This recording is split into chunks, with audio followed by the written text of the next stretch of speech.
Ya estamos.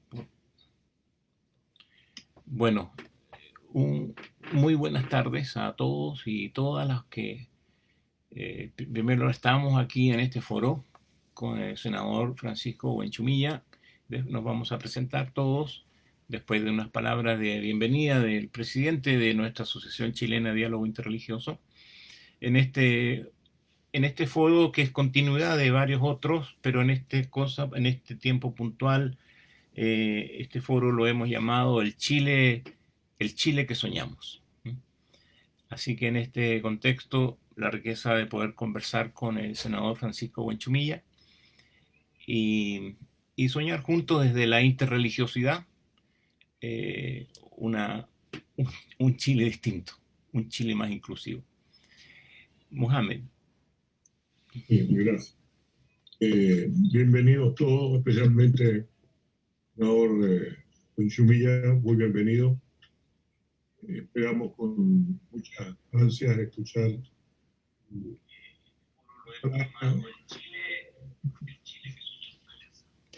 escuchas bien o no?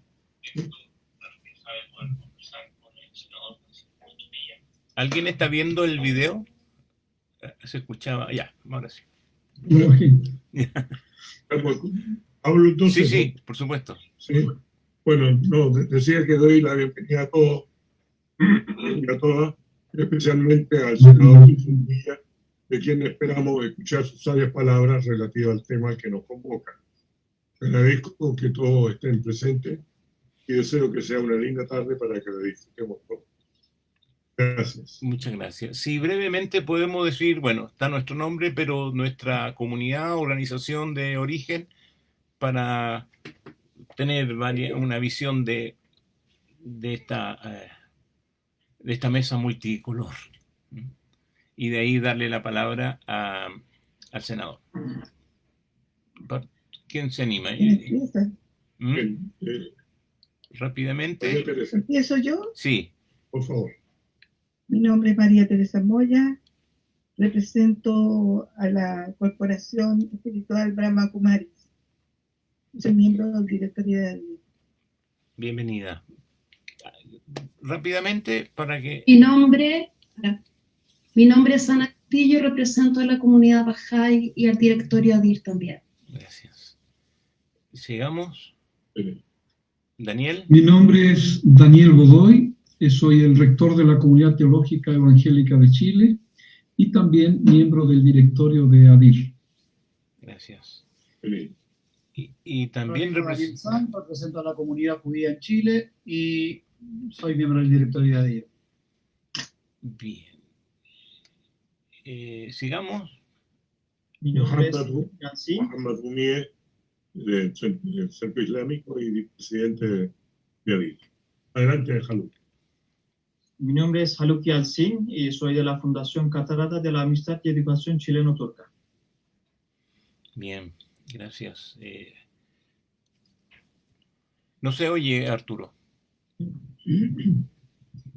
Hola a todos y a todas. Arturo Collado Timor, representante de la espiritualidad mapuche. Ya, José Manuel Arena se cruzaron ahí, pero sacerdote jesuita. Falta Tiago, Eduardo, Osvaldo. Tiago Masur, de la comunidad Bahá'í también. Bien. Nabil. Sí, soy Nabil Rodríguez, de la comunidad Bahá'í también. Bien. Osvaldo. Buenas tardes a todos, a todas. Mi nombre es Osvaldo Antilef, soy abogado. Juan. Buenas tardes, soy Juan Sepúlveda, soy pastor evangélico pentecostal y presidente del Servicio Evangélico para el Desarrollo, CEPADE. Eduardo. ¿Yo? Sí. Bueno, soy Eduardo Luco, alumno de la Comunidad Teológica Evangélica y soy parte de la Iglesia Luterana. Bienvenido. Muy bien. Perdón, don Raúl, pero disculpe. Y Nicolás. Y Nicolás, me disculpan, es que estaba más preocupado de la identidad de las otras religiones que de los camaradas.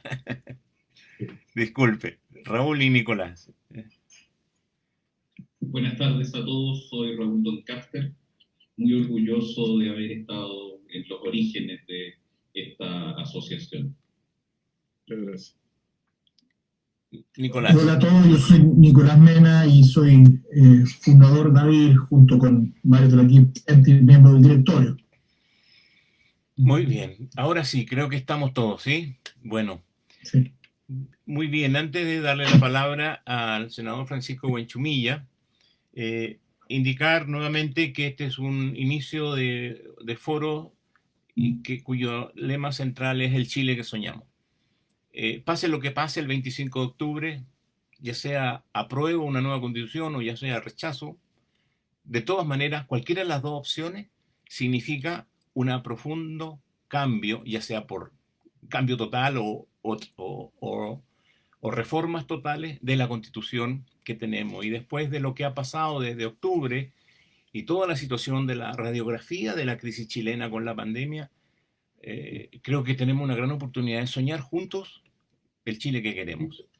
Y qué mejor hacerlo y partir con don Francisco Buenchumilla para incluir en ese Chile que queremos la riqueza y la necesidad de una sociedad intercultural, de un Estado laico y de todo lo que la sapiencia del senador Buenchumilla nos puede aportar y dialogar desde el aporte de las religiones y un país plurireligioso y pluricultural. Don Francisco Buenchumillas, tiene usted la palabra. Bueno, muy amable, muchas gracias, saludo con todo afecto a todos los que nos acompañan esta tarde y quiero agradecerle la invitación que me hacen en mi condición de senador para conversar esta tarde, puesto que los seres humanos nos entendemos mediante el lenguaje, mediante las emociones, pero también mediante la razón, para lograr convivir y entendernos. Mire, yo voy a hacer un aterrizaje a partir de una consideración más general, en el sentido de que en unas sociedades como las que vivimos hoy día en el mundo,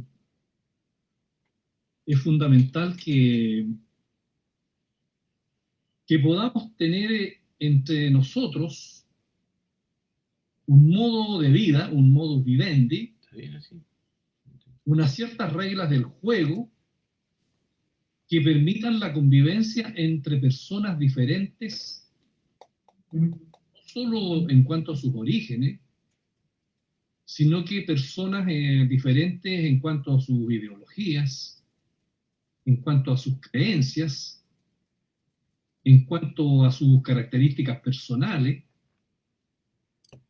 y que sea fruto de un proceso de tolerancia activa para que la sociedad pueda caminar y las personas puedan desarrollarse con dignidad en este mundo tan complejo y tan difícil, en las sociedades donde estamos llenos de conflictos.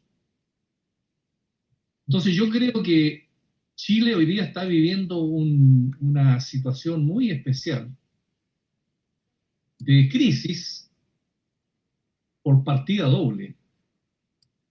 Una crisis social y una crisis sanitaria que vino de otra parte del mundo, pero que afecta hoy día a la humanidad completa.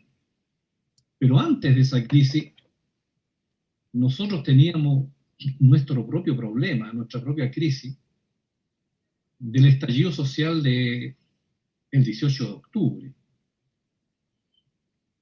Yo siempre he dicho que nuestro país a lo largo de la República, hablemos de ese periodo, ha tenido también numerosas crisis, pero esta tiene una característica especial, a mi juicio, distinta a las otras crisis que vivimos tanto en el siglo XIX como en el siglo XX. La gran crisis del siglo XIX fue la Guerra Civil del 91, y en el siglo XX las dos grandes crisis fue el golpe de 1925 y el golpe de Estado de 1973. En todas esas crisis tuvieron participación los actores políticos y también las Fuerzas Armadas. Pero esta crisis que tenemos hoy día en Chile, del 18 de octubre, es de naturaleza distinta porque este estallido social nace de la sociedad civil, de la gente, no de los actores políticos ni de las Fuerzas Armadas. Entonces la pregunta es, ¿tiene algún significado esta crisis del 18 de octubre? ¿Qué sentido tiene? ¿Cómo podemos interpretarla? ¿O es simplemente un estallido que pasó y que cuando volvamos a la normalidad ya será una parte del olvido y el pasado? Yo creo que esta crisis es una situación que produjo un efecto que ninguna otra crisis ha producido en Chile. Este estallido social, el efecto que produjo fue que por primera vez las fuerzas políticas que conducen el Estado y las fuerzas políticas de oposición llegaron a un acuerdo el 15 de noviembre, en virtud del cual acordaron hacer nuevas reglas del juego para la vida de esta sociedad. Las nuevas reglas del juego significa hacer una nueva constitución, pero esta vez no por una comisión de notables, sino que esta vez por una vuelta a la soberanía popular. Tal es así que yo fui partícipe directo esa noche del 14 y 15 de noviembre, donde el espíritu que reinaba en ese acuerdo era que todos estábamos de acuerdo, valga la redundancia, en que Chile necesitaba ponerse de acuerdo en nuevas reglas del juego. Porque la constitución política, desde el punto de vista jurídico, claro, es la primera ley de una sociedad, es la Carta Fundamental, pero desde el punto de vista social y político, es un conjunto de reglas que nos permiten convivir, nos permiten tomar decisiones colectivas obligatorias, nos permiten saber cuáles son nuestros derechos, cuáles son las facultades de los poderes del Estado, quién va a juzgar los conflictos que se producen en el orden temporal en la República, y para eso están los tribunales, quién tiene que ver con el dinero que circula en la sociedad, y ahí está el Banco Central, quién tiene que ver con la legalidad de los actos que hace la administración del Estado, y está la Contraloría. ¿Qué es lo que pasa con el monopolio legítimo de la fuerza? ¿Cómo se le entrega a las Fuerzas Armadas? Etcétera. O sea, todo ese conjunto de situaciones son las reglas del juego que tiene una sociedad, y que esta vez, el 15 de noviembre, se dijo que por primera vez se iba a hacer consultando a la gente. Entonces, yo creo que esa primera lectura, sin embargo, fue rápidamente olvidada por algunos, y entonces el problema se planteó como una resolución definitiva respecto a la Constitución del 80. Y por lo tanto se cambió los términos, a mi juicio, de la controversia que se había plasmado en el espíritu del 15 de noviembre en ese acuerdo de madrugada, puesto que en ese acuerdo, vuelvo a repetir, la idea era que nos habíamos dado cuenta después del estallido que era necesario buscar reglas del juego más consensuadas, y por la vía de un mecanismo distinto como es la soberanía popular. Por el correr del tiempo, sin embargo, las fuerzas del gobierno plantearon el tema como que aquí lo que había era un apruebo o un rechazo, no solo a la posibilidad de hacer una nueva constitución, sino que qué pasaba con la constitución del 80. Entonces yo creo que aquí hemos tenido distintas lecturas del sentido del estallido social del 18 de octubre, puesto que para mí y para algunos, el significado del 18 de octubre es que había un río subterráneo, social, en la gente, acumulado, soterrado, donde había mucha rabia acumulada, muchas frustraciones por una sociedad injusta, desigual, abusiva, clasista, y que llevó a la gente simplemente a explotar en este estallido, pero que era un proceso que tras un aparente bienestar que se había hecho en los 90 para adelante, se iba construyendo un tipo de sociedad con esos ripios, pero también basada en el consumismo, en el individualismo, en un tipo de vida fantasiosa, una vida, a mi juicio, que no reflejaba la realidad, sino que era una idea imaginaria de un bienestar que la gente no lo sentía. Y por lo tanto, creo yo que la gente quería cambiar el tipo de sociedad que nosotros habíamos construido en los últimos 40 años. Y por eso que el estallido fue tan violento, tan fuerte, porque salió la inmensa mayoría de la gente, se manifestó de todos los niveles, y a mí no me extraña que en estos procesos sociales de esa naturaleza se produzcan también actos de violencia y delincuencia. Eso forma parte en todos los movimientos sociales cuando son de esa envergadura, que sucedan también actos laterales, pero que a mi juicio no logran neutralizar el sentido profundo del significado de lo que fue el 18 de octubre. Sin embargo, no todos en el país leen eso así.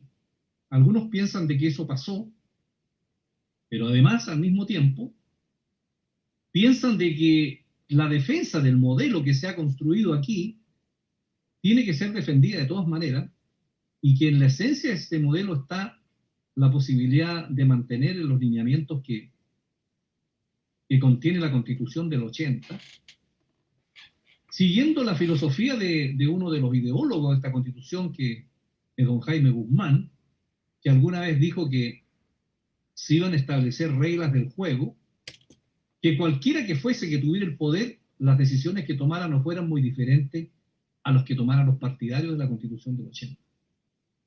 Yo creo que estamos cometiendo un error histórico con la distinta lectura que estamos teniendo de esto, porque después que sucede esto viene otra crisis, que es la crisis mundial sanitaria, que es una crisis que yo creo que viene a golpear en el centro de la soberbia del Homo sapiens, porque este Homo sapiens que había dominado aparentemente el mundo, la naturaleza, la ciencia, la tecnología, resulta que es atacado por un enemigo misterioso, como digo yo, ahora en pleno siglo XXI, sin que hubiéramos tenido una alerta y la posibilidad de neutralizarlo de inmediato, y nos tiene a todos, digamos, en una situación que no se veía desde la gripe española o desde la peste bubónica, cosas que eran del pasado, donde no había un avance de la ciencia como el que tenemos hoy día. Pero yo creo que entonces la soberbia de este hombre del siglo XXI, entonces está en cuestionamiento por esta crisis sanitaria, donde se demostró que uno de los paradigmas de esta sociedad, que es el mercado, no estaba en condiciones de resolver esta crisis que afectaba la salud directa de las personas. Entonces la gente dijo, bueno, ¿quién me salva de esto? Me salva el Estado. Un Estado desvalorizado por el proceso de globalización, pensando que ya no habían fronteras nacionales, pensando que todo lo resolvía el mercado, y entonces en muchas partes el Estado estaba reducido, como en Chile, al mínimo, y donde todo se pensaba, entre ellas la salud, que esto simplemente lo solucionaba el mercado. Entonces yo digo que estamos cometiendo un error histórico, a mi juicio, porque los países no pueden vivir sin tener unas columnas centrales de consenso en virtud del cual se organiza y se estructura esta sociedad. Aquí entonces no tenemos un consenso respecto del modelo económico y no tenemos un consenso respecto del modelo político que tenemos. Entonces yo digo, si las clases dirigentes de Chile no perciben de que para que podamos tener una convivencia sana, una paz social, no podemos tener las diferencias que hemos tenido a lo largo de estos más de 40 años en que un modelo se impuso por la fuerza, pero que a la larga devino en que la gente no lo aceptó. Y por eso yo me temo que pasada esta crisis de salud y vuelta a la normalidad, entre comillas, o definitiva cuando tengamos una vacuna, ese estallido social está latente, esperando cuál va a ser la respuesta de los dirigentes de este país.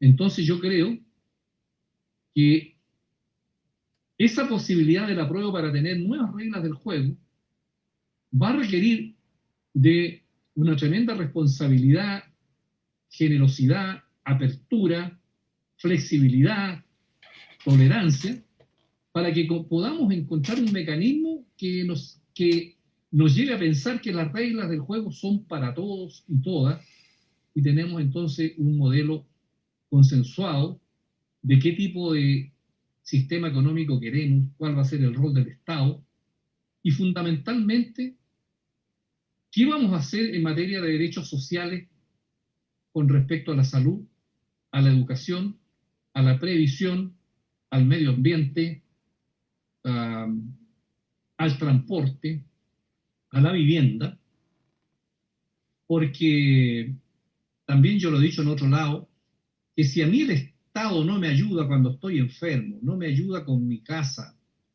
no me ayuda para educarme, no me ayuda en la vejez, bueno, ¿para qué sirve el Estado en consecuencia?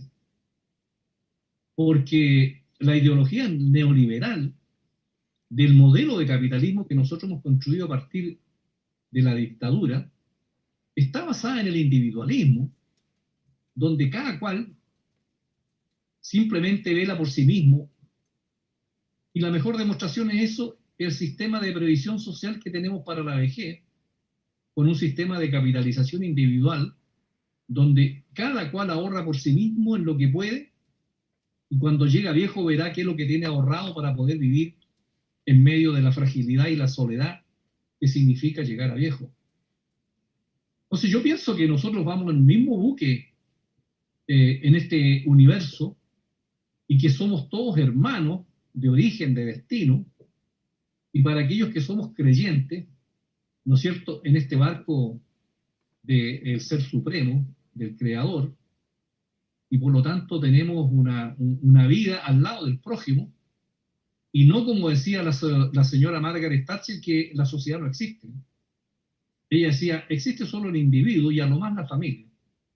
En cambio nosotros pensamos, o yo pienso, y estamos en esta vida para tener una sociedad de solidaridad, una sociedad colaborativa, una sociedad que nos permita resolver como hermanos los múltiples conflictos y desavenencias que tenemos los seres humanos, entre los cuales está dejar de lado el fanatismo y aceptar la tolerancia de la convivencia que significa las distintas visiones que nosotros tenemos del mundo y de la vida. Entonces, yo creo que Chile se va a enfrentar a ese gran desafío el próximo 25 de octubre y después, como probablemente dicen que va a ganar el apruebo. Si vamos a ser capaces de en una hoja en blanco llegar a ciertos acuerdos para que las reglas del juego nos permitan a nosotros por fin en Chile tener una constitución que todo el mundo diga, mire, esta efectivamente es una casa común, donde todos ganamos y donde no existan ganadores y perdedores, y en consecuencia los perdedores sientan de que esa regla fundamental no lo interpreta para nada, y donde se va a colocar al frente del Estado tirándole piedras para que éste decaiga, y entonces vamos a devenir en una sociedad polarizada, por las recurrentes crisis que hemos tenido en Chile cada cierto tiempo, y que terminan en todos los fenómenos que hemos tenido en el 91, en el 1925, en el 31, en el 73 y en otras fechas. Ahora, En este escenario, los pueblos originarios que están antes del Estado de Chile y antes del Reino de España, entonces están buscando su lugar que la República no les dio. La República no les reconoció. Por ser anteriores a la creación de la República, buscan un lugar en el Estado también para estar en el espacio público y participar en las decisiones que afectan a todo el país y que le afectan también a los pueblos originarios. Hay un cierto consenso con el gobierno y el Parlamento de establecer escaños reservados para que el mundo indígena o de los pueblos originarios esté debidamente representado en esta convención constitucional que probablemente va a ser el método que ganará, de tal manera que tengamos paridad de género, 50% mujeres, 50% de hombres, y tengamos también participación de los pueblos originarios en esta convención, y por lo tanto nadie quede fuera de la elaboración de estas nuevas reglas del juego que pensamos hacer a partir del plebiscito del 25 de octubre.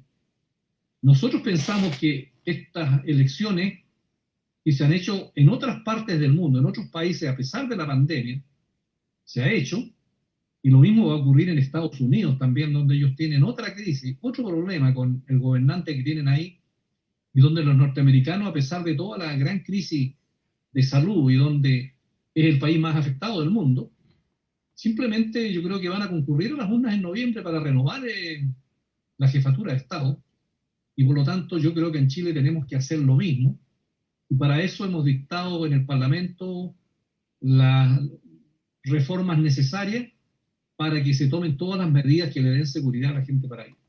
Entonces yo termino con esto, diciendo que esa es mi visión del escenario político que tenemos hoy día, acá en Chile, con un gobierno que políticamente está terminado porque carece de credibilidad y de confianza, con muy poco margen de maniobra para hacer cosas de parte del presidente, y simplemente el cambio de gabinete significa que simplemente se quiere salvar la coalición, salvar algunos muebles, pero yo creo que es muy difícil que el actual gobierno, atrincherado como está en muchos errores políticos, pueda hacer algo distinto a lo que se ha hecho hasta la fecha, y todos están puestos en consecuencia en que podamos tener un plebiscito tranquilo, pero yo tengo el temor de que no logremos los grandes bloques tener la madurez necesaria para entender el sentido y alcance que tiene el momento histórico que estamos viviendo. Tenemos una oportunidad única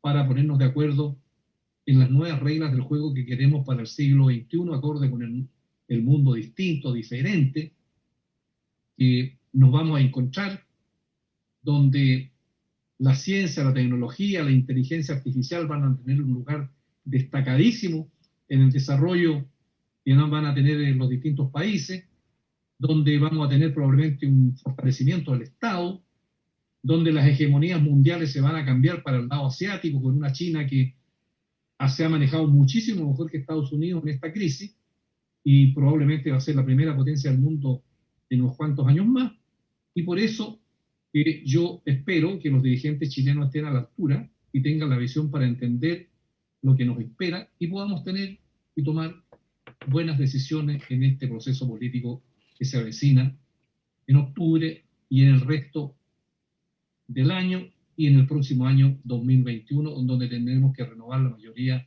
de nuestras autoridades. Esa es la visión que yo tengo del escenario que hoy día estamos viviendo. Y muchas gracias por la paciencia y excúsenme que me haya alargado demasiado en mi exposición. Muchas gracias. No, muchísimas gracias, senador, darnos esta visión desde su perspectiva de la situación en que estamos viviendo y lo que se nos viene, y ver de ahora desde el foro, que aquí solo somos algunos representantes porque hay otros que están mirando por el video, digamos, a través de las transmisiones, y quedará ahí registrado para que otros lo sigan, tengan la oportunidad de verlo después de volver del trabajo. Entonces, vamos a dar una ocasión a algunas personas que tienen preguntas que hacer. Nicolás Mena ha pedido la palabra. Nicolás. Después María Teresa. Buenas tardes, senador. Yo quisiera preguntarle sobre su visión relativa a la religión en este nuevo proceso. Los que estamos acá presentes somos todos directores. De hecho, esto es un foro en donde estamos invitados tan solo algunos directores, lo que planteaba Omar, y hay, bueno, múltiples personas que están siguiendo en este minuto el foro a través de distintas plataformas. ADI, que es la institución más importante interreligiosa en nuestro país y una de las más importantes de Latinoamérica, que es parte de Religion for Peace también, que es una agencia de Naciones Unidas. Y ha sido siempre uno de los principales motivos de reunión desde que se conformó el hecho de también tratar de, como podrá apreciar el senador acá, tenemos desde nuestro presidente Mohamed Rumi, que es de la comunidad musulmana, pasando por Bahá'í, Brahmakumaris, católicos, judíos, etc. ¿Para qué decir todas las distintas de las iglesias pentecostales y protestantes? Y en nuestro país el tema religioso fue un tema muy complejo desde el punto de vista constitucional. Fue tal vez uno de los clivajes más relevantes durante la primera mitad del siglo, hasta 1925, que se separa la religión y Estado. Y después, a continuación, el clivaje diría que fue principalmente la situación social que existía en nuestro país. Todas las demandas que existían principalmente del sector obrero y campesinado, y ahí hay una serie de fenómenos bastante revolucionarios a partir de la década de los 60. Luego tenemos lo que usted ha planteado en su análisis muy lúcidamente respecto a lo que es la Constitución del 80, y a muchos nos inquieta qué es lo que viene para el futuro, cuál es el rol de las religiones, en el entendido de que en varias partes del mundo, en varias plazas del mundo, el tema religioso es un tema muy complejo, donde incluso ha sido producto de ciertas manipulaciones. Sabemos lo que ocurrió, por ejemplo, en Brasil con el voto de ciertos segmentos de religiones protestantes, donde se asoció mucho eso a un fenómeno muy conservador. Y en otra parte, derechamente, hay una suerte como de posición antirreligiosa. Y lo que aboga a es precisamente la laicidad positiva, es decir, entender que si bien existe separación del Estado y que eso es un elemento estructural de la sociedad chilena, eso no significa estar en contra de las religiones, sino que por el contrario, es muy relevante en que estas religiones puedan convivir en paz y constituir un aporte al desarrollo de la sociedad moderna. Entonces mi pregunta va precisamente, ¿cómo ve usted esto en el escenario de la nueva constitución, en donde precisamente el lugar de las religiones va a ser realmente muy importante, y en donde por lo demás también una campaña de ciertos sectores que están por el rechazo, en donde tratan de decir de que votar por es votar en contra de ciertos valores morales que están en algunas religiones, en donde también se trata como de instalar eso? Esa es mi pregunta, senador, y muchas gracias por su presencia hoy. Senador. ¿Vamos a ir por pregunta o vamos a hacer varias? No, responda, no puede ser ahora.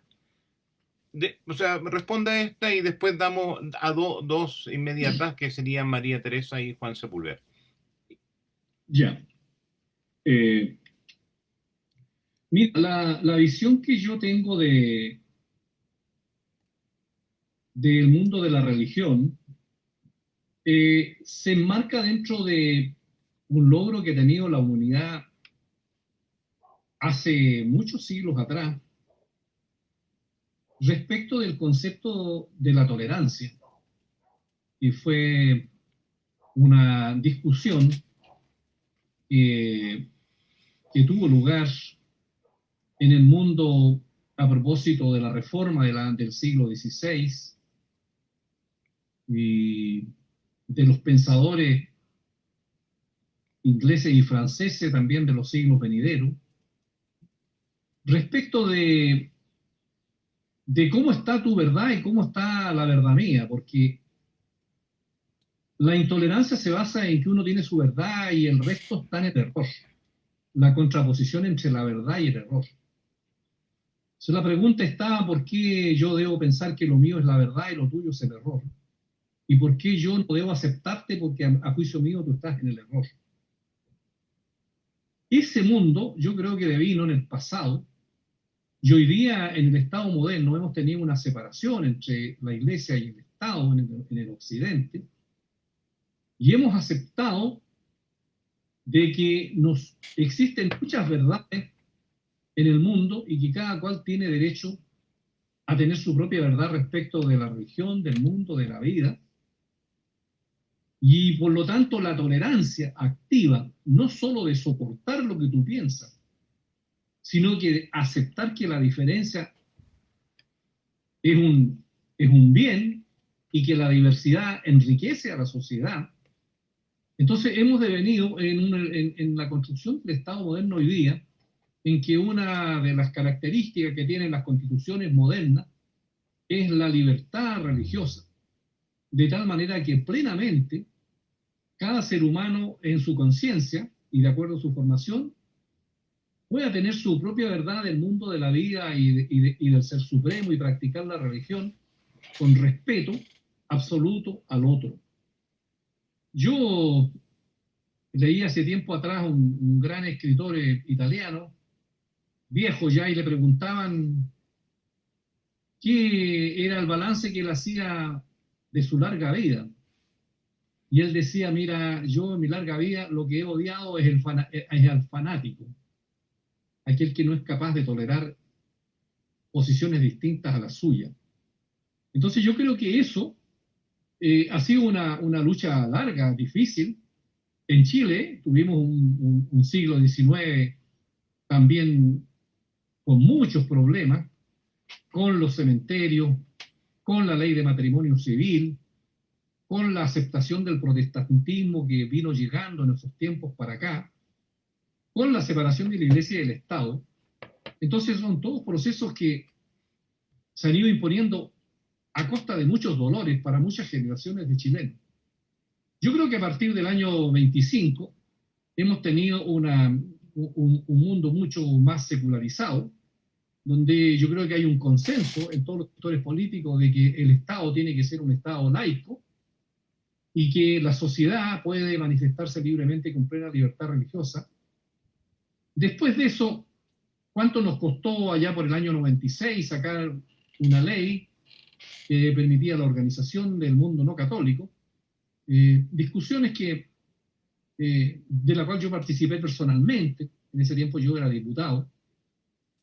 Y creo que hoy día, en pleno siglo XXI, yo encuentro que en el mundo político existe plena conciencia, hay mayor apertura, mayor diversidad, y también las distintas religiones, con dificultades a veces sí, han aceptado que el mundo de la cultura ha cambiado tanto hoy día, y por lo tanto se han hecho muchas modificaciones a cuestiones que en el pasado eran muy tabú, y que hoy día entonces la tolerancia ya no va respecto de tu verdad y mi verdad, sino que va a una fórmula distinta que pudiéramos llamar de no discriminación respecto del diferente, respecto de los homosexuales, respecto de la discapacidad, respecto de las minorías étnicas. Entonces, esto es todo un proceso positivo, a mi juicio, que da cuenta, digamos, de que permanentemente estamos avanzando en ese sentido donde la libertad y la aceptación de lo diferente ha ganado terreno. Entonces yo creo que este país, en lo que yo he visto, en lo que he conversado, en lo que yo conozco, está plenamente disponible para que en la próxima constitución esté garantizada plenamente la libertad religiosa en Chile como la hemos tenido, y por lo tanto todas puedan manifestarse de acuerdo con, digamos, sus convicciones. Y lo mismo pasa con los orígenes étnicos respecto de distintos grupos que vienen de distintas partes del mundo y que practican su religión. Y yo termino diciendo que en ese sentido yo siento que tenemos un buen escenario. Yo no he visto un escenario en materia religiosa que pudiera llamar de cierto fanatismo, salvo una discriminación odiosa que a veces surge respecto de algunas minorías, o un cierto racismo implícito en algunas cosas, procesos culturales que tenemos que seguir trabajando para que podamos tener una sociedad plenamente tolerante y no discriminatoria. Pero así todo, yo creo que estamos avanzando, y yo creo que en la Constitución eso va a poder mantener un pleno desarrollo, a mi juicio, positivo. No he visto en el mundo político que pudiera existir fenómenos de fanatismo y de intolerancia respecto del mundo religioso. Ahora, es verdad que algunas organizaciones religiosas, producto de que están conformadas por seres humanos, han tenido también una situación que las tiene también en la parte baja del respeto y de la consideración de la gente. Ahí hay un problema, porque vivimos en un mundo muy abierto, producto de la globalización, de las redes sociales, del conocimiento al instante que hay en todas partes del mundo, y creo que eso se va a acentuar. Y entonces, pero la religión ha acompañado al ser humano desde que el Homo sapiens tuvo razón, siempre ha pensado en un creador de distintas maneras, y vamos a seguir en eso, yo creo, indefinidamente, porque el hombre siempre busca una respuesta de quién es, de dónde viene, a dónde va, y entonces siempre mira hacia lo alto, y por lo tanto eso yo creo que va a seguir en nuestra sociedad, y bajo ese punto de vista yo diría que soy más optimista que en otras esferas. Muchas gracias, senador. Hay María Teresa y Juan Sepúlveda, por favor. Las preguntas. Bueno, parte de las preguntas ya está casi respondida. Ahora, lo que tenemos que pensar es en buscar consenso en cómo vamos a actuar en conciencia, y yo digo con espiritualidad, respecto de los valores que queremos que vuelvan a reflotar en esta sociedad. No podemos separar la espiritualidad de las acciones, porque siempre las creencias pasan al mundo de las acciones.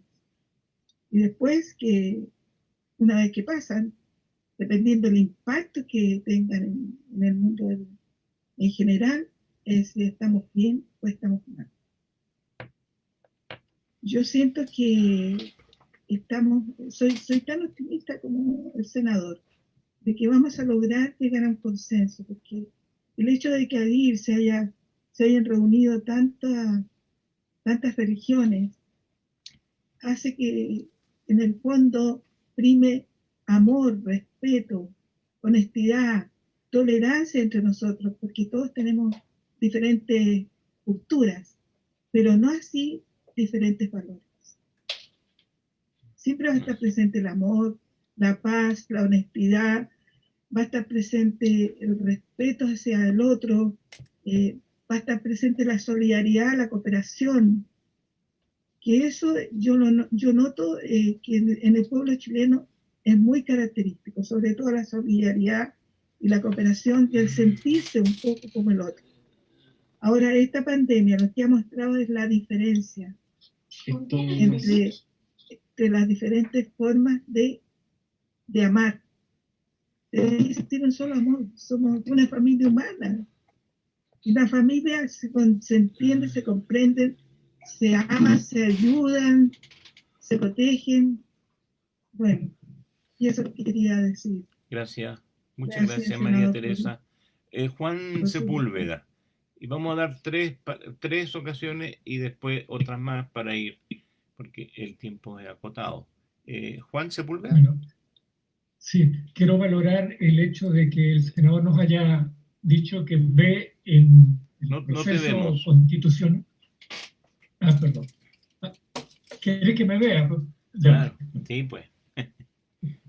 Ahí está. Espero que me escuchen. Bueno, me alegra y valoro que el senador vea en el proceso constitucional que está por delante una oportunidad para que los pueblos indígenas puedan encontrar un lugar digno en el nuevo orden, en las nuevas reglas de la sociedad chilena, Sin embargo, a mí me preocupan ciertos indicios de racismo que hemos visto en la manera en que se ha desarrollado el conflicto recientemente en la sociedad chilena. Entonces, me gustaría pedirle que él habló de que hay un consenso respecto a los escaños que debieran tener los pueblos indígenas, y me gustaría que él se explayara un poco más sobre ese consenso y nos dijera de qué manera otros actores, como las entidades representadas aquí, pueden fortalecer el hecho de que realmente los pueblos indígenas tengan un lugar en este proceso que como país tenemos por delante. Gracias, Juan. Y Daniel San, y con esas 3 preguntas para que el senador las responda. Senador, primero el agradecimiento por su exposición y gracias por compartir con nosotros. Primero hacer un pequeño análisis durante esta pandemia. ¿Sí? En cualquier época de la historia, usted hablaba de la evolución, cualquier época de la historia, lo primero que se hubiera llenado hubieran sido los templos, las iglesias, las sinagogas. En este momento es lo último que se piensa abrir. E interesantemente, durante todo este proceso, no hubo elementos de fe que aparecieran en la sociedad hablándonos un poquitito. La gente solamente quiere los detalles técnicos. Un técnico que le explique, y aunque han cambiado una y otra vez las versiones de qué es este virus o qué es lo que provoca, ¿sí? Todo el tiempo va cambiando, finalmente no hay un elemento que tenga que ver con lo espiritual.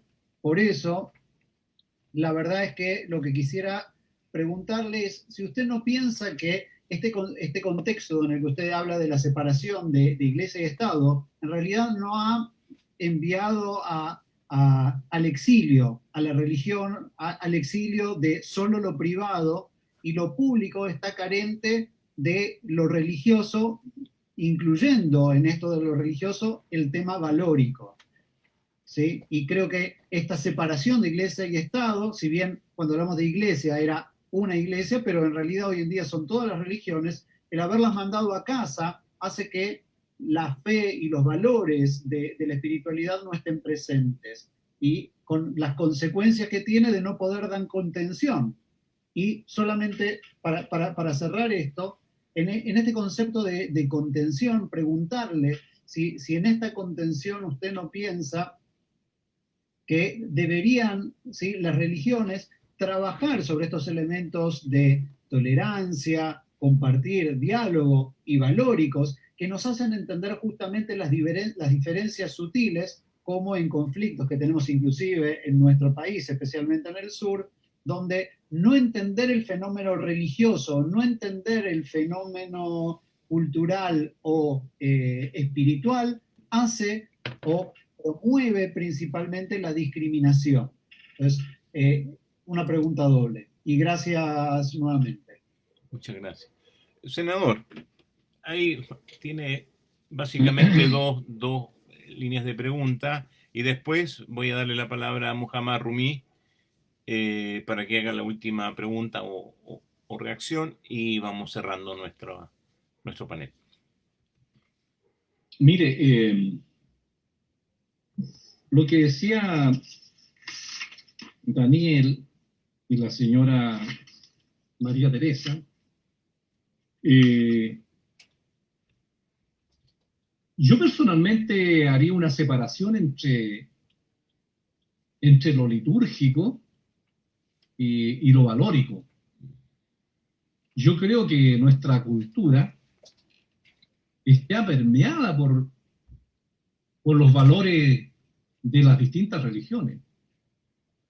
Probablemente, si uno dice la concurrencia a los templos y las manifestaciones litúrgicas, evidentemente que yo creo que hay una decadencia y un alejamiento. Pero yo creo que no existe la política sin la ética. Porque la ética basada en los valores cristianos o valores religiosos o laicos es lo que ilumina las acciones de los seres humanos en una sociedad democrática con tolerancia. Porque esos valores son los que te indican a ti la diferencia entre lo que es y lo que debe ser. Entre lo que es y lo que debe ser. Lo que debe ser es para que tú hagas lo las cosas correctas de la vida. Y eso está dado por los valores que se han acumulado a lo largo de la historia y en el cual las religiones han tenido un rol fundamental, desde el no matarás hasta el amor al prójimo.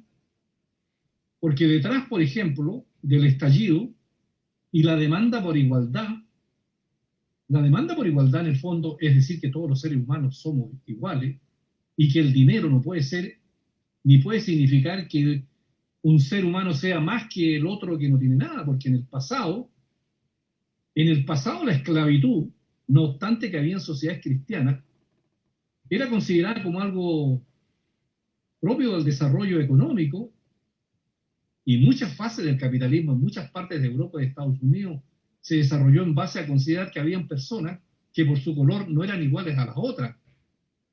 Pero eso se superó.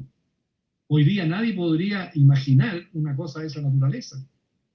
Por supuesto que queda mucho que avanzar y nosotros vemos el racismo que todavía existe, pero comparado, digamos, con lo que ha sido la historia de la humanidad, yo creo que eso ha sido permeado en la cultura fundamentalmente por las religiones, y yo creo que eso hoy día en el Chile de hoy existe, en la lucha de los jóvenes, de las personas, por el respeto a los diferentes, por el respeto a los más débiles, por el respeto a las mujeres, que por lo menos en lo que yo conozco de las fuentes de las religiones proviene justamente de los valores religiosos que permean la ética y que van premiando la sociedad.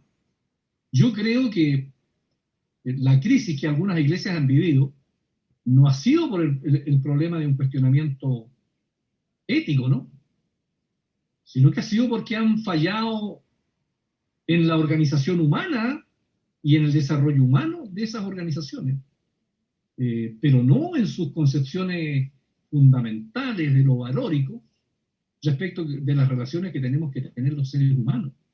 Entonces yo siempre pienso que la religión ha aportado siempre en la historia de la humanidad y lo sigue aportando ahora siempre para tener una cultura que nos permite hoy día no matarnos, porque ustedes se acordarán que hasta hace 300 años antes de la Revolución Francesa, sin la ley, sin el Estado de Derecho, el más fuerte simplemente mataba, y así fue la historia de los romanos, la historia de los imperios, la historia del feudalismo, la historia de los monarcas absolutistas. Entonces la vida no valía nada. Hoy día, en cambio, superado eso, tenemos una sociedad en que la vida sí vale, en que la igualdad sí vale, en que el respeto a los demás sí vale, en que la tolerancia sí vale. Yo creo que todo eso proviene de una concepción del hombre, del ser humano, revestido de dignidad por sí mismo, por su racionalidad, pero al mismo tiempo por ser hijo del Creador. Entonces, por eso yo digo que la política es inseparable de la ética, y la ética está conformada por esos valores que también provienen del mundo religioso. Entonces, por eso que a lo largo de miles de años, de centenares de años, las religiones siguen viviendo, a pesar de todas las crisis que ha tenido la humanidad, hablemos de los últimos 2000 años. ¿Por qué? Porque no obstante las organizaciones estructurales, las ideas siempre son las que van viviendo, superviviendo, manteniendo y adaptándose a las nuevas tecnologías, al nuevo mundo. Y por eso yo siento que yo como político siento que el rol de las religiones en el mundo, cualquiera que sean estas, contribuye a que los seres humanos no estemos de una guerra contra todos los unos con los otros, como decía Thomas Hobbes, que era en el estado de naturaleza en que nos movíamos, y entonces el hombre era lobo del hombre, sino que hoy día podamos vivir que a pesar de todos los problemas que tenemos, tratemos de tener un sistema de convivencia. Entonces, el rol de la religión está presente y seguirá estando presente bajo mi perspectiva de hombre político, sin perjuicio de que yo como un simple ciudadano y un ser humano tengo mis convicciones y mi religión y mi visión en ese sentido, pero como político que me muevo en el ámbito del Estado, estoy absolutamente convencido del rol que en la historia de la humanidad han tenido y van a tener las religiones. Los errores y los ripios que se han cometido forma parte de la naturaleza humana. De eso hemos tenido siempre en la historia y siempre lo vamos a tener. Pero todas esas cosas después se superan, vienen otros ciclos, otros escenarios, otros desafíos, pero ahí está la religión, a pesar de lo que el mundo avanza, se desarrolla y cambia, siempre está ahí presente la religión. Respecto de los escaños reservados, está el consenso respecto de la idea de que los pueblos originarios tienen que participar en la soberanía popular para hacer la nueva constitución. La forma en que eso va a tener, la estructura que van a tener esos escaños reservados, cómo se va a legislar respecto del número, de la representatividad, de los pueblos que tienen que concurrir, del distrito, de quienes van a votar, de los requisitos de los candidatos, de la paridad de género, todos esos detalles los estamos viendo en la Comisión de Constitución de la cual yo formo parte en el Senado. Pero este es un avance después de 30 años. Yo llegué en el año 90 como diputado a la Cámara y nunca en 30 años pudimos tener un acuerdo en el mundo político respecto de darle la Constitución una participación a los pueblos originarios como un colectivo, ¿no? Como un pueblo en su conjunto, como pueblos. Porque aquí ellos van a estar representando a los pueblos. Es una representación como derecho colectivo. Entonces, por primera vez, tenemos ese acuerdo.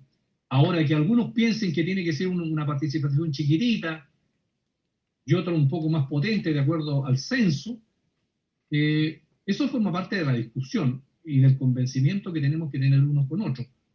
Entonces yo pienso que eso significa un avance, también un avance cultural, porque era impensado hace 30 años atrás que un sector social y político en Chile pensara que los pueblos originarios tenían que estar en forma diferente en el Estado. En ese tiempo se decía somos todos iguales, somos todos chilenos, no hay diferencia y por lo tanto nadie puede tener un privilegio. Hoy día, con la experiencia que existe en el mundo, respecto a los países desarrollados como Nueva Zelanda, Colombia, Noruega, Estados Unidos, Canadá y otros. Entonces, bueno, también se ha avanzado en eso y tenemos una mayor apertura. Entonces, yo espero que eso sea un antes y un después, porque ustedes saben que los pueblos originarios no tuvieron Estado en Chile, los pueblos de Chile no tenían Estado, es una sociedad sin Estado, no había una autoridad central, ni hay hasta el día de hoy, lo cual no implica que no hubiera política como una forma de relacionarse, de resolver los conflictos y de tener una convivencia entre los distintos territorios. Entonces es una sociedad distinta a la sociedad occidental. Pero ahora con esta participación en el Estado, yo creo que eso va a servir no solo a los pueblos originarios, sino que también al propio Estado para poder relacionarse de otra manera con los pueblos indígenas. Muchas gracias. Muchas gracias, senador. Para ir cerrando ya por el tiempo, voy a dar a Mohamed, nuestro presidente, y a Osvaldo Antilef, que también hay que señalar que en ADIR está incluida la cosmovisión espiritual de los pueblos originarios, como miembros activos, incluso parte del directorio. Mohamed y después Osvaldo. Muchas gracias, senador, por sus palabras, su participación. Yo tengo una pregunta. El estallido social del 18 de octubre fue algo que nos explotó en la cara a todos, nos sumió de la sorpresa al miedo y muchos sentimientos encontrados. Y el 15 de noviembre se firmó lo que se llama las nuevas reglas. La pregunta es, ¿cuál vigente están esas nuevas reglas y cómo cree usted que puede implementarse lo que usted mismo llamó un regreso a la soberanía popular? Gracias. Y la otra pregunta entonces es de Osvaldo Antilef, y de ahí con su respuesta, senador, ya cerramos nuestro panel. Osvaldo. Senador, ¿cómo le va? Muy buenas tardes. Quiero insistir en el tema de escaños reservados. Mire, hemos seguido el debate parlamentario y surgen algunas dudas respecto de dos temas que son fundamentales y que forman parte de la estructura del debate. Y me refiero a quiénes van a escoger a los convencionales constituyentes. Porque siguiendo la lógica, después del 18 de octubre del año pasado, yo creo que no podemos seguir insistiendo en que los partidos políticos nombren a quienes van a representar los intereses de los pueblos. Por lo tanto, en ese sentido, yo creo que hay que reflexionar en la estructura o la institucionalidad propia de los pueblos y que ellos tengan la oportunidad única en la historia de Chile de nombrar a sus representantes dentro del debate constitucional que se viene. Por lo tanto, yo creo que ahí sería relevante, estimado senador, que reconsideraran la posibilidad de que las organizaciones de pueblos originarios puedan designar a quienes crean que van a representar fielmente sus intereses dentro del debate constitucional. Lo segundo, que también forma parte de la estructura en relación al padrón. Bueno, usted debe saberlo, fue intendente de la Araucanía. CONADI tiene una institucionalidad propia respecto de quienes representan los intereses de los pueblos dentro de CONADI, que es el Consejo, y para tal efecto existe un padrón, pero vota muy poca gente. No quiero ahondar en por qué razón vota poca gente, pero ya el hecho de que se le obligue a una persona a inscribirse en el registro especial indígena de CONADI para poder votar ya es un impedimento práctico para ejercer el voto. Por lo tanto, yo creo que son dos aspectos a reflexionar y que van a formar parte importante del debate, y lo que nosotros esperamos desde las comunidades y organizaciones de pueblos indígenas a lo largo de todo Chile, no tan solo mapuches, sino que hay 9 pueblos originarios hasta el momento reconocidos en la ley indígena. Esperamos que estos 2 puntos al menos se puedan zanjar de forma positiva en relación a la institucionalidad propia existente, bueno, y usted lo dijo, preexistente a la conformación del Estado, y esperemos que en esta oportunidad podamos tener al menos la posibilidad, las organizaciones, de elegir a sus representantes, y en segundo lugar, reflexionar en torno al padrón para elegir a los convencionales constituyentes. Muchas gracias, Osvaldo. Ya con tu pregunta cerramos este ciclo de preguntas a senador y le damos la palabra para cerrar entonces este foro que hemos tenido. Bueno, primero a Muhammad quiero decirle que el acuerdo del 15 de noviembre es para hacer una nueva constitución, a la cual yo le llamo nuevas reglas del juego de la sociedad. Y que esa nueva constitución sea hecha por la soberanía popular, o sea, por la gente, porque todas las constituciones que ha tenido Chile, la del año 1833, 1925 y 1980, fueron hechas por comisiones de notables, de un grupo pequeño, nunca por la gente. Entonces sería la primera vez que nosotros vamos a tener una nueva constitución hecha por la soberanía popular. A eso me refería yo. Si gana el apruebo y gana una de estas convenciones, la gente que se elija, llamados convencionales constituyentes, tendrán que redactar estas nuevas reglas del juego, esta nueva constitución. Ese es el sentido, entonces, del acuerdo del 15 de noviembre alcanzado por todas las fuerzas políticas. Y respecto de lo que dice Osvaldo, quiero decirle a Osvaldo que nada está en este minuto resuelto. Estamos partiendo el debate y recién este miércoles vamos a partir oficialmente con la discusión en la Comisión de Constitución del Senado respecto a estos temas. Hay varias indicaciones presentadas por distintos senadores que responden a distintas organizaciones que nos han pedido hacer esta. Yo, por ejemplo, firmé una, pero que fue hecha por distintas organizaciones, no la hice yo. Y son indicaciones presentadas al debate, por supuesto, de la Comisión y del Senado, y de la Cámara después. Y de lo que usted plantea, efectivamente, se contempla que sean las organizaciones y las comunidades las que presenten los candidatos. Hay otro grupo de dirigentes mapuche que piensan también que deberían presentar algunos que fueran militantes, y en eso no hay acuerdo entre el mundo mapuche y el mundo indígena en general. Hay algunos que dicen que tienen que estar fuera los militantes de partido y solamente pueden ser aquellas personas que representen solamente a las organizaciones y comunidades.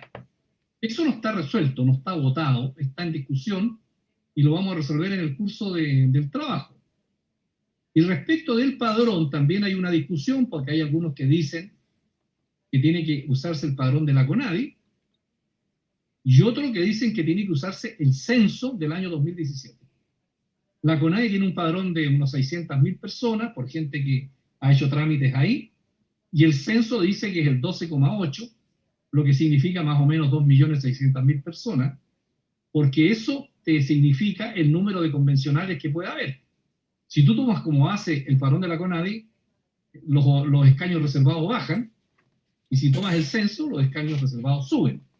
Entonces todo eso está todavía en veremos, porque no se ha resuelto nada. Todo está en discusión, en estudio, y vamos a recibir en la comisión a distintas organizaciones de todo el país, de los distintos pueblos indígenas, a académicos de las universidades, tanto mapuche como no mapuche, porque esta tiene una gran complejidad desde el punto de vista legislativo, de la redacción, digamos, del articulado que queremos hacer acá. Así que para tranquilidad de Osvaldo, quiero decirle que todo está, digamos, en desarrollo, en veremos, no hay nada resuelto, y que se puede seguir la discusión por la televisión del Senado. Todas las discusiones van a ser abiertas, transmitidas por televisión, o el trabajo que va a hacer la Comisión de Constitución, que parte este miércoles a las 10:30 de pasado mañana. Bueno, muchas gracias, muy amable por la invitación y por escucharme. Un gran saludo para todas y todos. Muchas gracias, senador. Como este foro interreligioso de la Asociación Chilena de Diálogo Interreligioso, le damos las gracias y estamos con usted en todo lo que signifique construir un país integrador, integrado, multicultural, multireligioso, y ojalá podamos ver escrito en una constitución que Chile es plurinacional, pluricultural, y podamos ir zanjando la deuda que Chile tiene con los pueblos originarios. Así que le damos gracias, le reitero el agradecimiento, creo que ha sido muy rico escucharlo desde las diversidades de espiritualidades aquí presentes, y señalarle que nosotros estamos en la reflexión permanente sobre un Chile donde la laicidad positiva se imponga, el respeto y la no discriminación y la tolerancia auténtica, positiva, sea una realidad. Así que celebramos y agradecemos su labor también dentro del Senado, y cuente con las oraciones de todos los dioses aquí presentes, así que nadie no se va a escapar por ningún lado. Así que, bueno, le damos las gracias, Mohamed. Gracias a todos. Y ya, nos veremos en una próxima oportunidad. Adiós. Listo, adiós.